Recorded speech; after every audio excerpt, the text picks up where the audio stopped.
Hello, everyone, and thanks for joining us for Access City Council. I'm your host, David Riggleman, Communications Director for the City of Las Vegas. On this show, we'll be discussing issues related to Ward 1.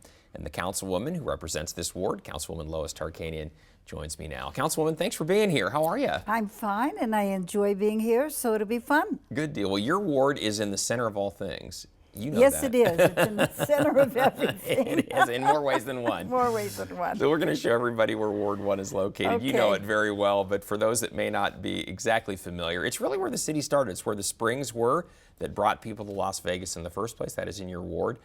You encompass everything just kind of west of the downtown, but then you got that finger that goes all the way up to Cheyenne there in the northwest. So a diverse ward roughly follows US 95, kind of the south side of US 95, and then swinging to the west side of 95. Those are kind of the rough boundaries of right the ward, down to Sahara and across. Yeah. Mostly. A lot going on. I think one thing that you and your fellow council members did at a recent meeting, I thought this was a very good idea. It's been kind of a tradition we've done for a couple of years now. Businesses that have celebrated 25 years in the city, you recognize them at a city council meeting back on May 3rd. You know, to survive the recession and everything else, to be around 25 years is a big deal. That is a big deal to survive that long. It shows you're good in business and you're loyal. Yeah. I think it shows you're loyal to the city. And a lot of those businesses were in Ward 1. There was a big contingent. There was a large contingent, and the people who replied, we had the largest number, as we did last year. Yeah, so I know. Ward 1 is out there hopping around. They're ready to go. Well, the city posted this on Twitter. We said, congratulations to all these business owners celebrating 25 years in the city. And then nice ceremony. We had a reception beforehand, with them, in what we call the Now Cafe at City Hall. And you see the doors right there to the Now Cafe. Yeah. And people who were watching our businesses. Yeah, they came that morning, had a little celebration, and then there's Councilman Coffin. Things moved into the chambers following all of this, and then yes. The groups were all these business owners were honored in there as well. But again, and this is the ceremony inside the council chambers at the city council meeting that day.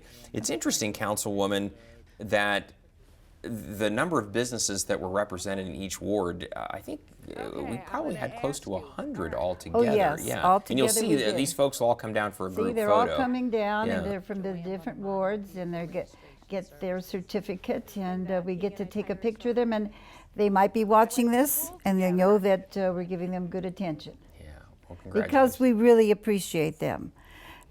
Small businesses particularly are the backbone. They really are. They're the backbone of the really community, so we're really paying attention to them. Well, good for you and the other council members for recognizing that was a special day for them.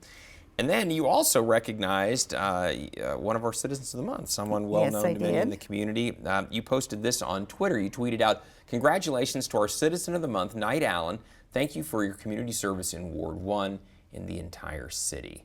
And people, tell us about, for those that don't know Knight Allen, give us a little background on him, Councilwoman, and why he was so important. Everybody that serves the community and helps us in many ways doesn't have the same type of personality. Some are very hyperactive, some are very quiet. Here you have a very quiet, dignified man, a very thoughtful man, and a man who's courageous enough to stand up for what he believes in. And Knight Allen has done a tremendous job in his neighborhood, in helping the neighbors, and he and 3 others go out all the time and break the records for covering graffiti. Mm-hmm. Well, nice of you to recognize him too. I think someone very deserving. I think some of what you talked about, he's a tireless guy. He's always doing something. Absolutely, That's he's incredible. always doing something and doing it for the betterment of his community. Yeah. And he's not afraid to roll up his sleeves and get out there and do it himself. Oh, That's they've the been thing. out there doing everything. He's someone, his entire group, his entire neighborhood association is a group that they're not afraid to get out and get their hands dirty or do whatever needs to be done to make improvements, and they do it. I'm proud of all of them, right? No question about it. Well, Councilwoman, you not only handed out an award, but you also received an award, and we want to make sure that we mention this in this program. The city tweeted out, "Congratulations to Councilwoman Tarkanian on the At Vegas Inc. Healthcare Headliner Award for her work on the Las Vegas Medical District." And Councilwoman, this is a huge step forward for the city because that medical district is going to serve as really the hub of all things medical, including the new UNLV Medical School is going to be located right in the heart of all this I as well. truly believe that that medical district is going to be the very best incentive we have towards being a great city. I believe it's going to bring in more economically, it's going to bring in people who work at all different levels. When they see that new medical school, it's fantastic. Yeah. And remember, in July, the first 60 students start. And the nice thing is we started early, long before we got the medical school, to identify and to push and to educate people know how great it is. Yeah. Councilman, I've heard you say that the medical district is going to be a game changer. I've not just said it. It's been people who we regard as our best people, our best specialists in business. They say this is the game changer. That's right. I think one of the things, great cities have a real hub for medicine and academic medicine as well. We had a seed planted with the Ruvo Center, but now the medical district is going to raise the bar. I think healthcare in general in the valley overall is and going at the same time, we will be working closely. That's we consider the Ruvo Center part of our medical center because you know at UCLA, you take those little shuttles in between. They're so far apart, their buildings. That's what we will do. And the connector that we have now will eventually be taking people from downtown to the Ruvo Center, to the medical center, and so forth. So we're going to really have, I think, a fantastic situation here. Congratulations on your award. That was a big deal to be recognized by Vegas Inc.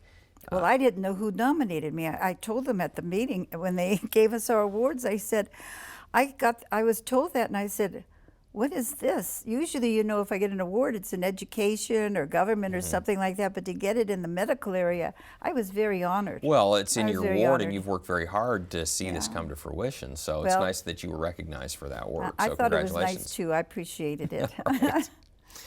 Councilwoman, I want to mention, too, on this program, May 4th, you attended the WIN Court graduation. WIN Court stands for Women in Need Court. This is really an important specialty court. Our municipal court has pioneered this. Two ladies graduated. We're not going to give last names, but it's Tamara is that lady right there. She's 55. And then this younger lady, Leticia, 24, graduated from the program. This is women who will often suffer from addiction problems and just repeated crimes. And women who never gave up. Yeah. And the WIN Court and all the people in that WIN Court, they never give up. I'm talking about the ones who help them, when they get down, when they might slip back, and with counseling and things like that. Everyone that works in that WIN Court is absolutely excellent. Judge Cynthia Leung is the presiding judge, and Yes, we have a youth offender court, we have a hope court, we have women in need court, right, and for veterans as well. So this has been really cutting edge when it comes to this kind of. It's WIN for Women in Need. Women in Need, exactly. The idea is to keep this revolving door. So many times people are high in what's known as recidivism. They go back into the system. They keep committing the same crimes over and over and over. And the idea here is to break that cycle. And in this particular thing, it's generally women who have addiction and then commit crimes related to that as well. Absolutely, absolutely. And have young children. Right. Both of those women are mothers, and both of them have children they need to care for. And the children were an incentive for them to get better, to break the cycle. And if you start to go back and fall back, if there's somebody there that helps you to maneuver the way you need to break out of that, they've got it at WIN Court. Well, congratulations to the graduates. We have people graduate every so often through that program, and it's not easy. The judge expects them to toe the line. Oh, yes, and you know what she does? She'll introduce them, and then she says, "You want to see how you looked when we first met?" Oh, I know, it's she scary. She shows picture of them, and that beautiful young lady that was there, she didn't look that beautiful. No, but and she would say it, but they all say, "Oh, no," because they know how bad they looked when they were in the depths of that addiction. Yeah, exactly. But you can honestly say they've turned their lives around, and just we wish them the best of luck. And they stay on that path. So.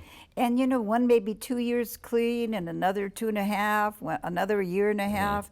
But they've reached a point where they can do it now, and their families are there, and the families which had almost given up are now hopeful and all are helping, and they're also, I got to tell you, just glorious, good feelings. Yeah, it is. You hear the family members say, "You gave me my mother back," or "You gave me my Yes. sister back," or "My daughter back." That's exactly what you hear. You're right. Good stuff. Well, Councilwoman, shifting gears a little bit, you were out Arbor Day. It's a big deal. We do have trees in Las Vegas. Yes, in fact, we do. May 4th, we celebrated it.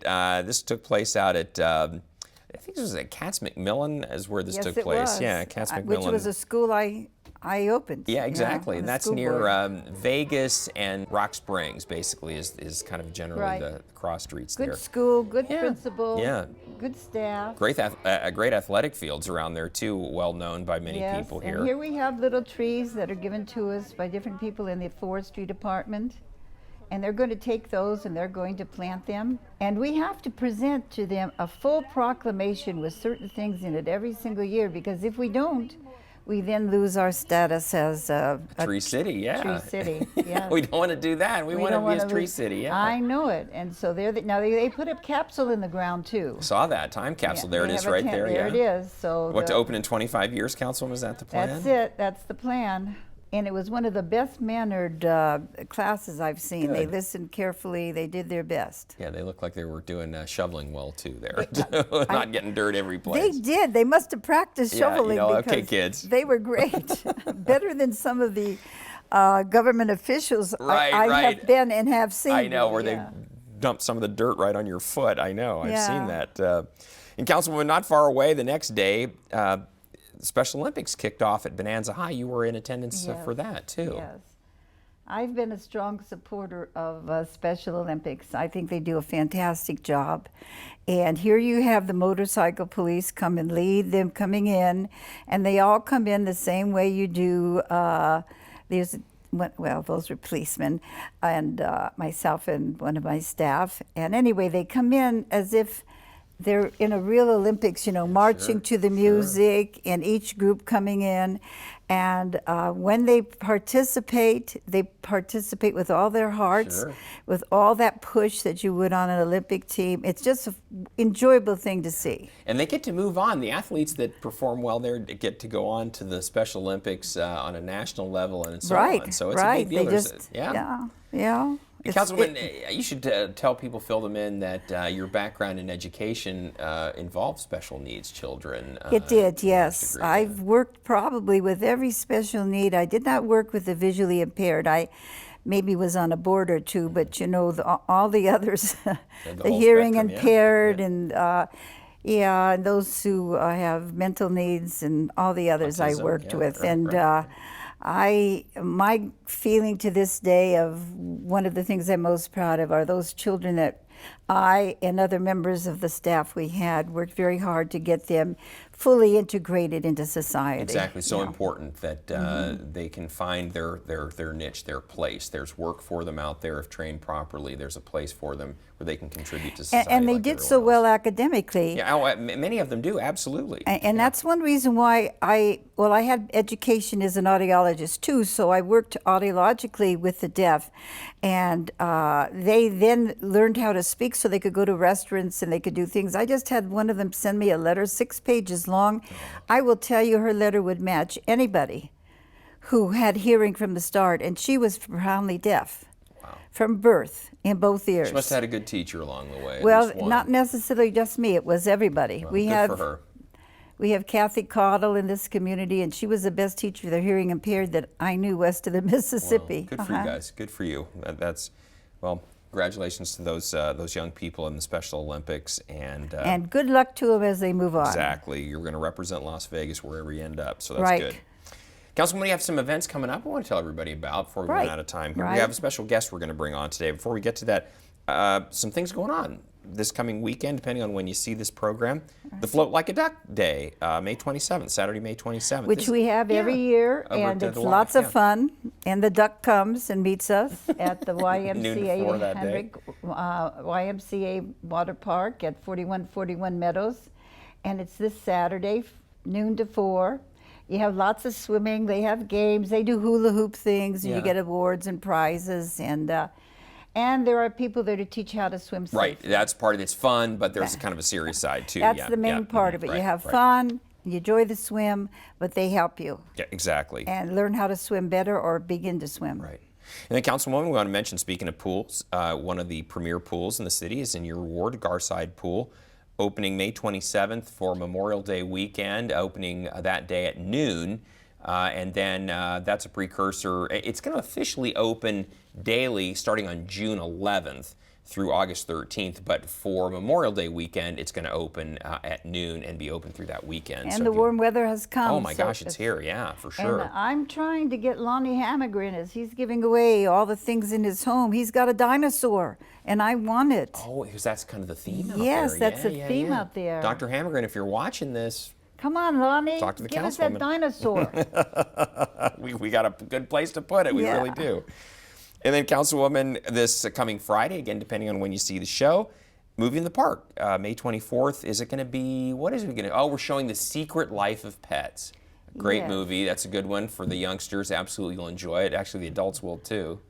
I don't know. I wonder what the pets think of as they watch us go through crazy things. Yeah, I'm sure some of this isn't too far from the home, truth. right? Exactly. But I hear it's a good movie. Yeah, May 26th, Friday, May 26th at dusk. And then you have another one coming up in June. And this is a movie that you're going to have a huge crowd for. It's going to be Rogue One, a Star Wars story. This is going to be Friday, June 23rd at dusk. It's great. For Star Wars fans, this is the latest and greatest. So.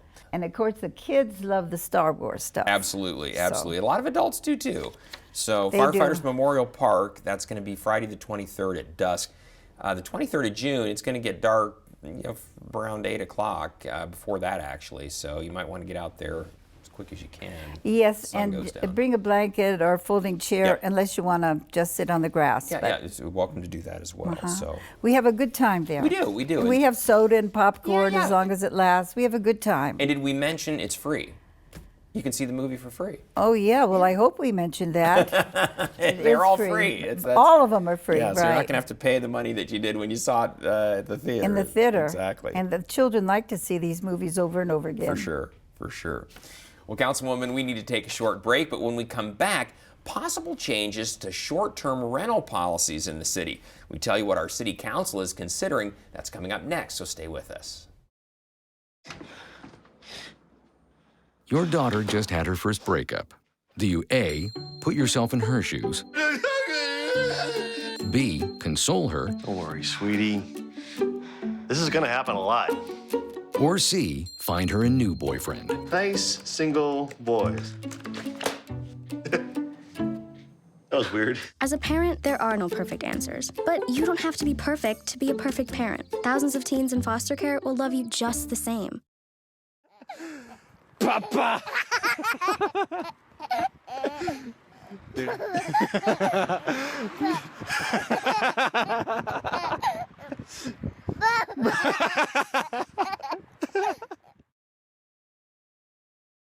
Welcome back to Access City Council. Short-term rental properties like those advertised on Airbnb may be seeing some new restrictions and regulations in the city.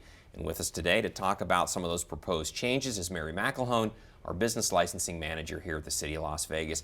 Mary, you and Councilwoman are in the thick of all this because so many of these properties, these short-term rentals, are in Ward 1, and it is a tough nut to crack because on the one hand, you've got neighbors who are saying it's very disruptive, and on the other side of the coin, you have people saying, hey, listen, if I want to rent some of my property for a short-term deal, I ought to be able to do it. And it's a tough one. So, Councilwoman, why don't we start with you? I know that you are hearing it from all sides from your constituents out there. Well, I hear it from my constituents, but over the last few years, it's gotten more and more into other wards. It's in Ward 3 heavily. True. It's in Ward 4. It's in Ward 5, and it's in Ward 2. So it's moving more and more throughout all the wards. Yeah. Mary, you guys are now charged with the task of trying to navigate these waters and come up with something that everyone can live with. How's that going? How's that going? Well, it's been interesting, that's to say the least.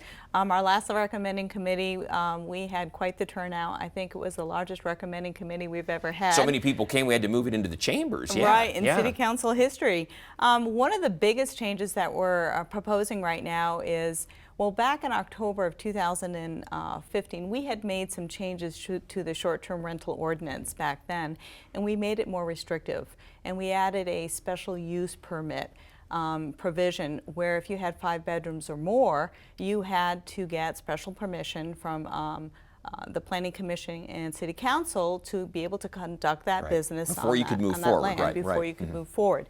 So the biggest change we're now proposing is to change that to if it had any short-term rental would now require a special use permit, regardless of the number of bedrooms. And the only exception to that is if it's owner-occupied, where you think of a traditional bed and breakfast, if it's 2 bedrooms or less. So the owner would be in 1 bedroom and the renter would be in the other bedroom.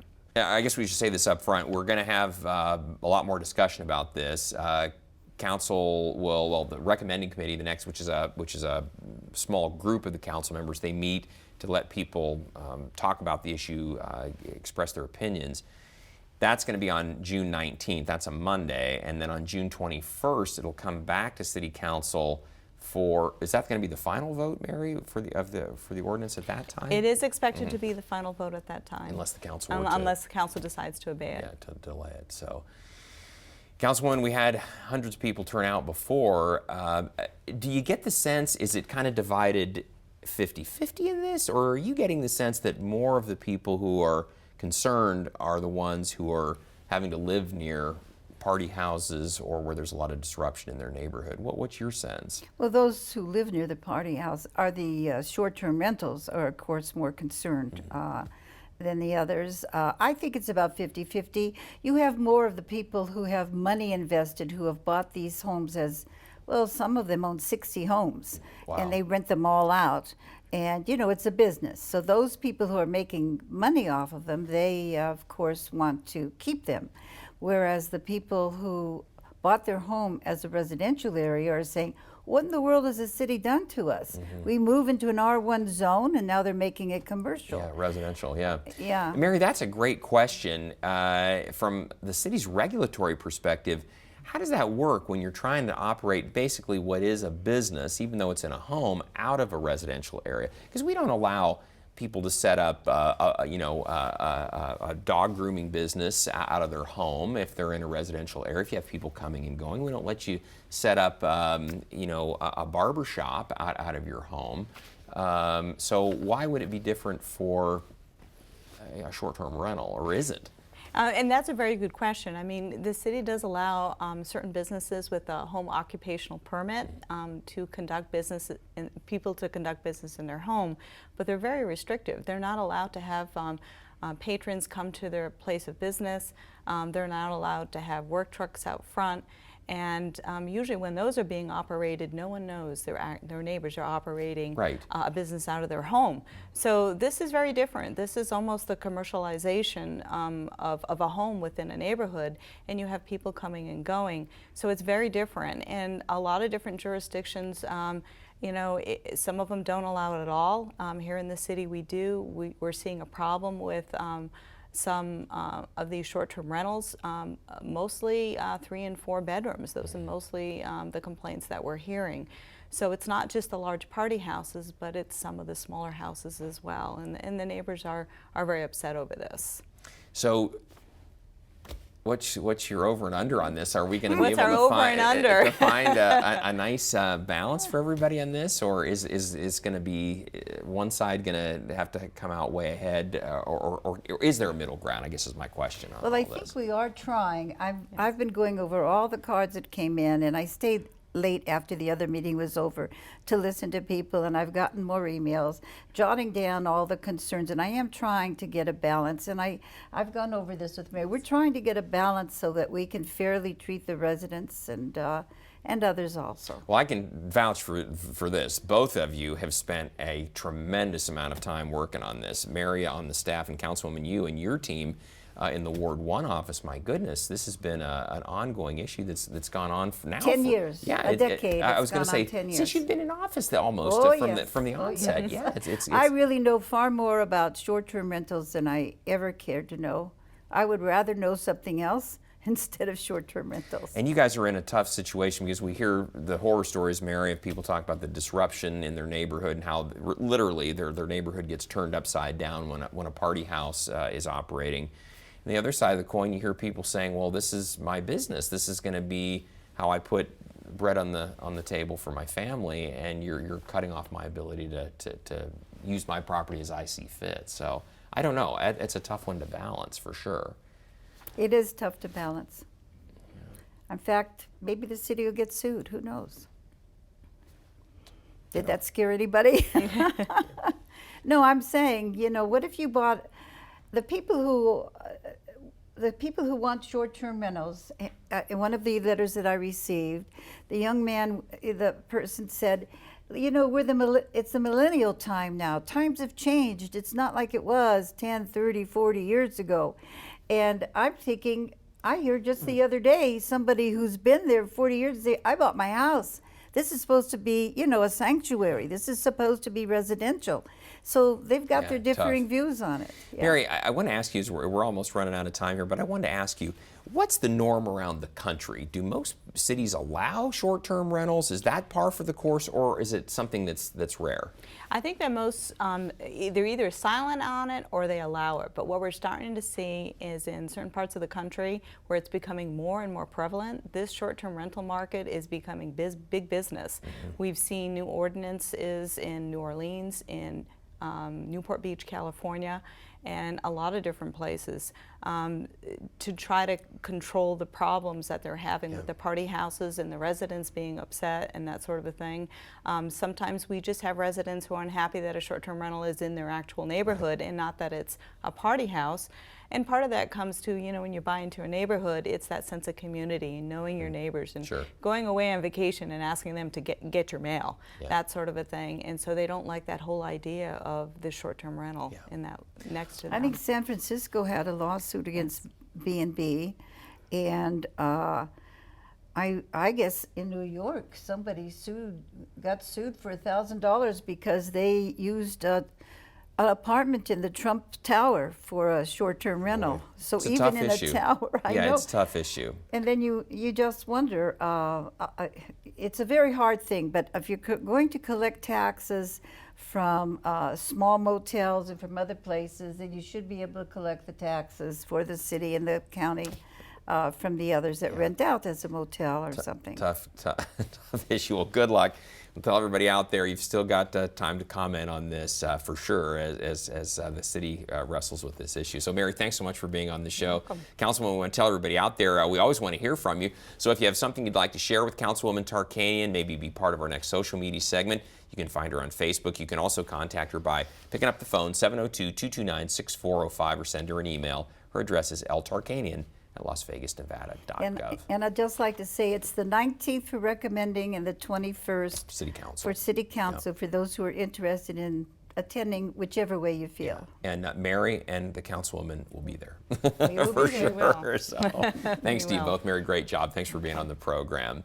And we want to thank you for joining us for this edition of Access City Council. Don't miss our next show beginning on June 8th with Councilman Stavros Anthony. And don't forget you can watch us live on the internet at kclv.tv. Thanks for watching, everyone. We'll see you next time around.